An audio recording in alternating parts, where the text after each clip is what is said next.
first graders.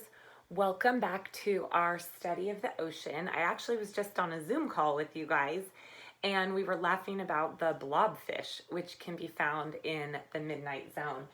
So this is kind of our final level of the ocean. And this midnight zone is pretty crazy to think about. The one thing that I've really noticed this week, because I've been reading from a bunch of different books, not just our ocean report book. I've been reading from all of Cami and Teddy's old ocean books. So we kind of took them all out at our house and we've all been really looking at them.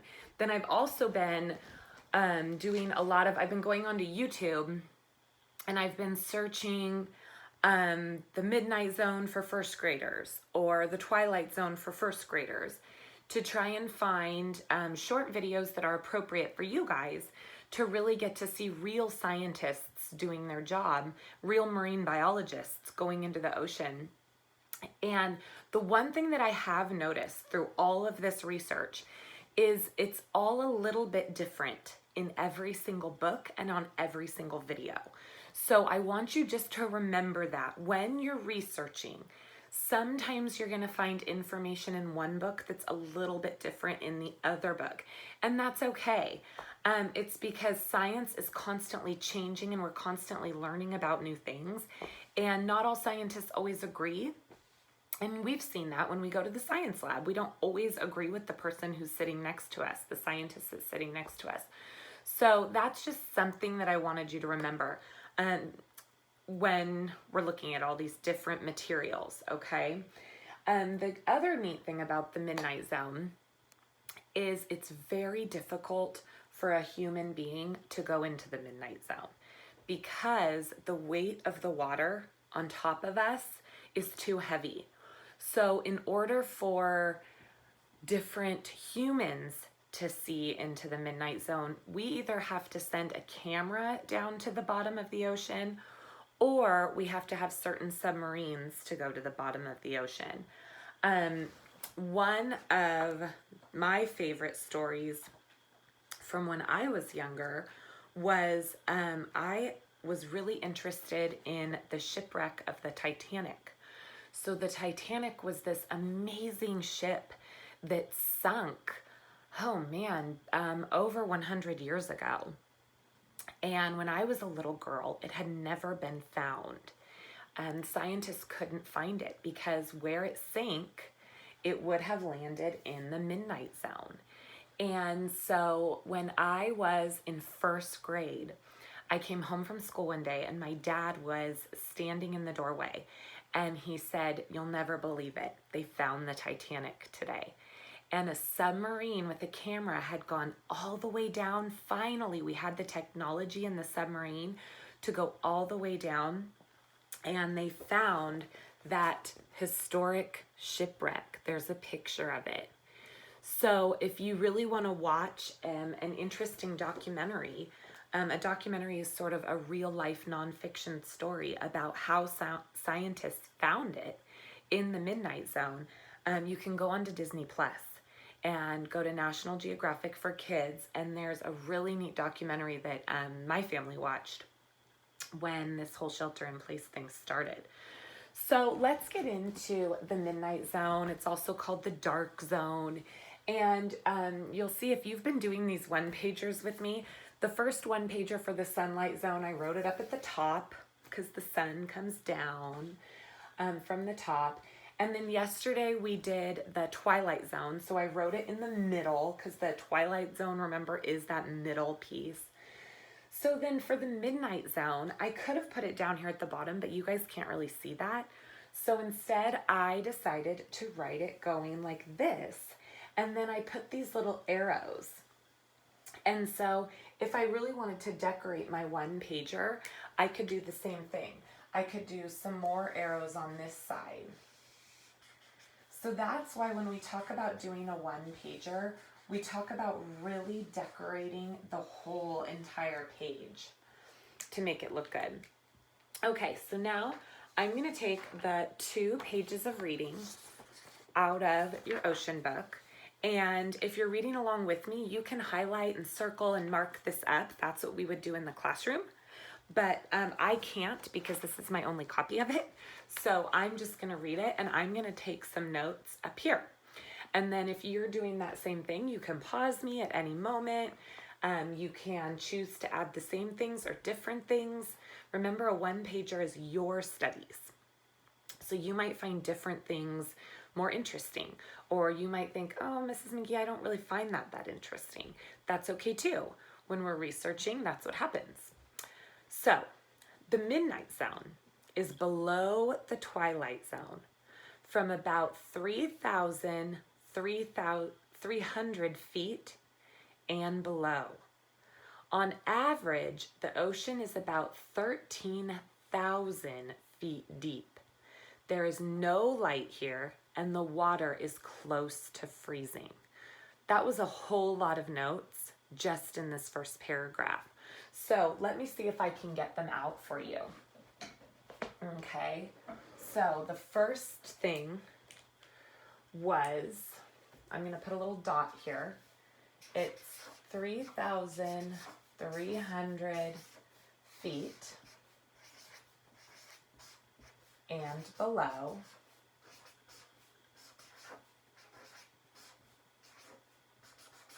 Okay, the next thing was the ocean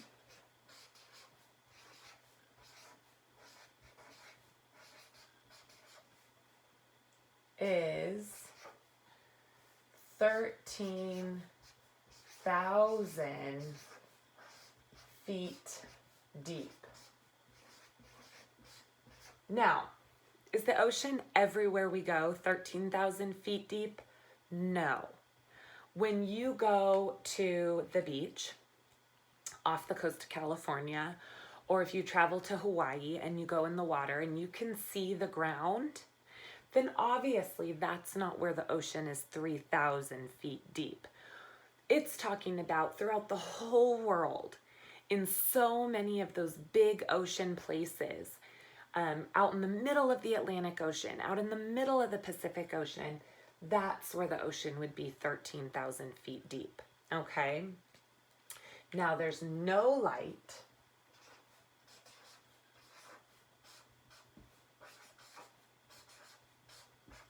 And it's freezing. So you can see why scientists who study the ocean aren't going to go there because it's pitch black and it's freezing cold. So our bodies don't allow for that. First of all, we can't see, so we need to figure out a way to get a light down there. And then it's too cold for our bodies. So one of the neatest things about, and I don't know if you watched the video I put on yesterday of the Midnight Zone, it had a bunch of scuba divers who were going to research the Midnight Zone in the Philippines.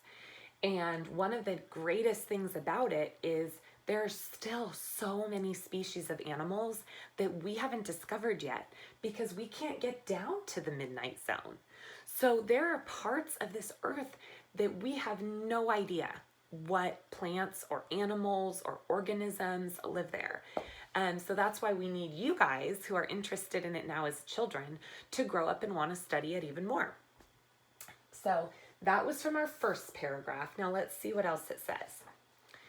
There are some animals that are specially adapted to live in this environment. Food can be difficult to find, but bits of dead animals and nutrients can rain into the Midnight Zone. Some fish, like the fangtooth and the umbrella-mouthed gulper, have large mouths so they can grab and eat anything that comes their way. So that's interesting. Obviously, since it's pitch black and it's freezing, there's not a lot of animals down there for food, to use as food. It's not like the Sunlight Zone where there's all these fish and all these animals and anyone can find what they're looking for to eat. So it says that bits of dead animals will rain down to the bottom. And then this is where you get into the adaptations with Mother Nature. Mother Nature gave some of these fish, they gave us two examples, fangtooth and the umbrella-mouthed gulper. And Mother Nature gave them really large mouths. That way they can just open their mouth and anything that's raining down into that midnight zone, they can collect and eat. So here's one. This isn't the umbrella mouth, but this is a gulper eel. And if you see, that's its giant mouth right there. Isn't that interesting? So it can just open up its mouth and eat. This, again, the blobfish, does the same exact thing. It's got this giant mouth and it doesn't move around looking for food. It doesn't hunt food. Instead, it just opens its mouth as big as it can and it will eat whatever is coming down into the water. Let's see. Here are some other ones.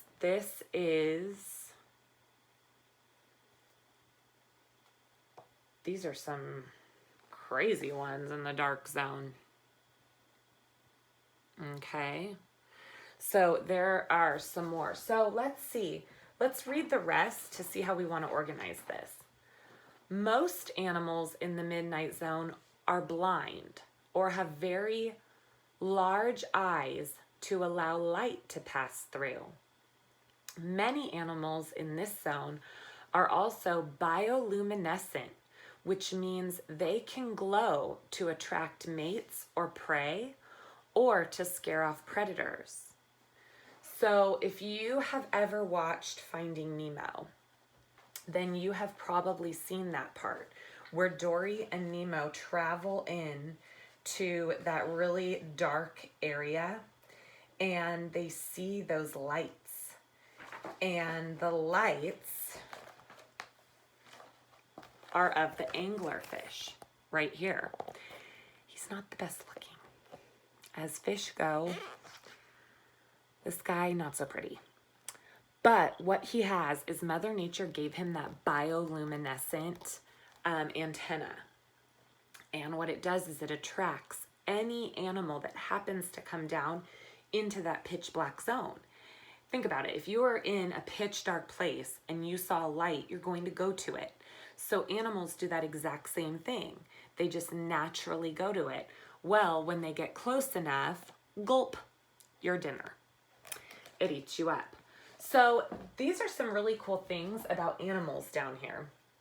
So I think we should make sort of our own little, let's put animals.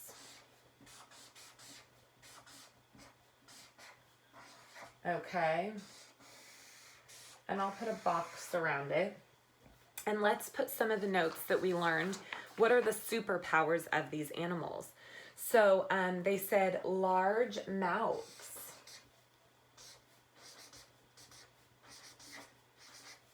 And that makes sense because we know they want to eat anything that they possibly can. So large mouths. And then it says that a lot of them are blind or their eyes can let light just pass through, which is interesting. So blind, but large eyes.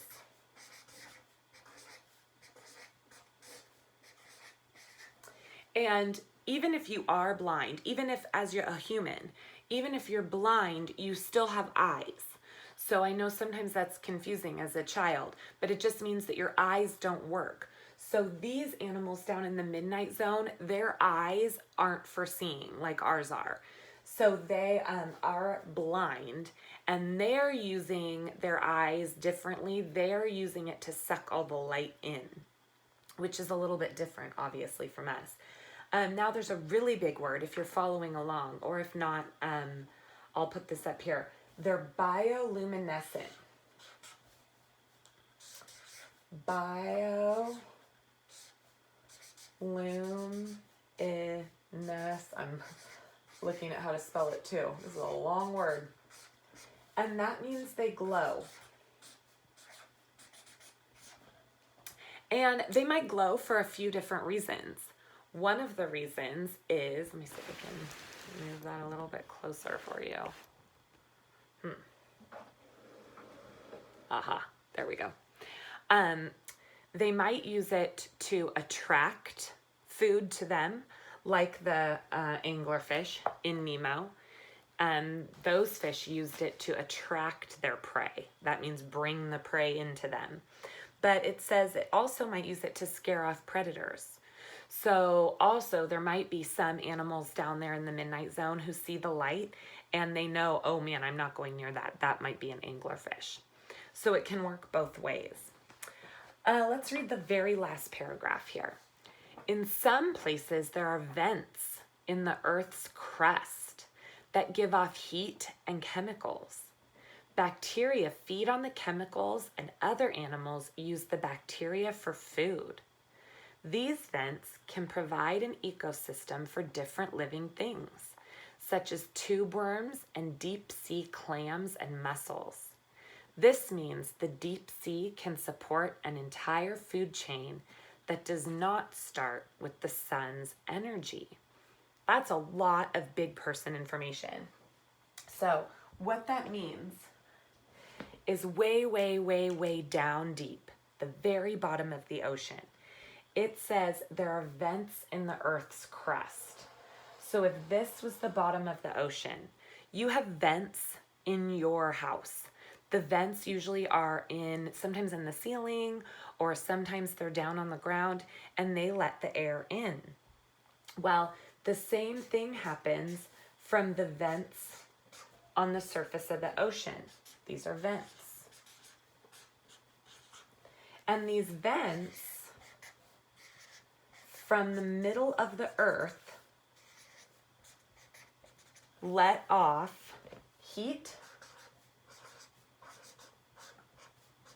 and chemicals.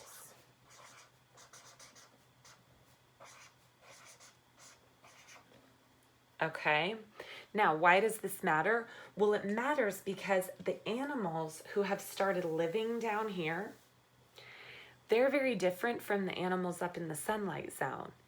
They have created their own little life down here all by themselves.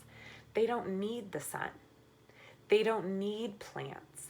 That's very different from most of the animals on Earth. Remember, 90% of animals in the ocean live in the sunlight zone. That means 90% of the animals need plants and sunlight and heat. Well, in the midnight zone, there is this just wacky little world down at the very, very, very bottom. And down here, it says there are tube worms.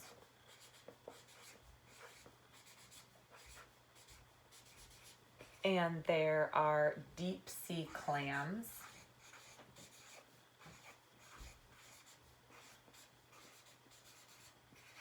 And there are mussels. And they have all found a way to live on their own down here. So whether they eat things off the floor, whether they eat one another, however it is, they are living just fine down here on the ocean floor. So it's really different. This is a whole different habitat in itself. And this habitat is crazy with Mother Nature's superpowers, because if you think about it, 90%, probably more than that, of ocean animals would die down here. They can't make it down there. If you think about your little Nemo fish, they can't make it down here. Sea otters, they can't make it down here. Even the big ocean giants like whales and sharks, they can't make it down here. So this is where Mother Nature does some pretty amazing things in the ocean. And this is also the area that we know the least bit about. So I'm going to pair this video with some other videos, National Geographic and things, that will show you some of these animals and explain it to you a little bit more. Here's some more of these amazing creatures. Yikes. I mean, it's kind of like you can't be good looking if you live down deep in the midnight zone, because these fish, they're not the cutest. They are not cute little fuzzy ocean animals. So these are what they look like. But Mother Nature has given them their superpowers to live in their habitat, just like all the other animals we've studied this year. So this concludes our study of the ocean. I hope you have loved it. Now, if you're going on in your ocean book, there's there's a lot more things in here. There's a lot of different animals to study and different plants, and you can kind of do that on your own time. If you want to pick one of those animals from in there, that's a really good idea to do for your ocean animal report that we're going to do next week. And it's nothing, it doesn't, I know that when you hear the word report, you kind of panic. No way. It's just like doing a one-pager. We're going to just add some pictures, add some fun facts. It's always important to start learning about as many different creatures as you can so that when you get older, you know exactly what types of things you love to study. So once again, if you ever get the chance to get your hands on an awesome ocean book, the classroom, we have so many of these, but these ones happen to be Cami and Teddy's.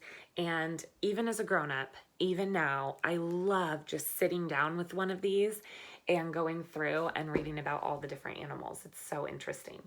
So hope you had a good time in the Midnight Zone, and wish we were doing this together, but you know, there's no place like home. So love you, miss you. Bye.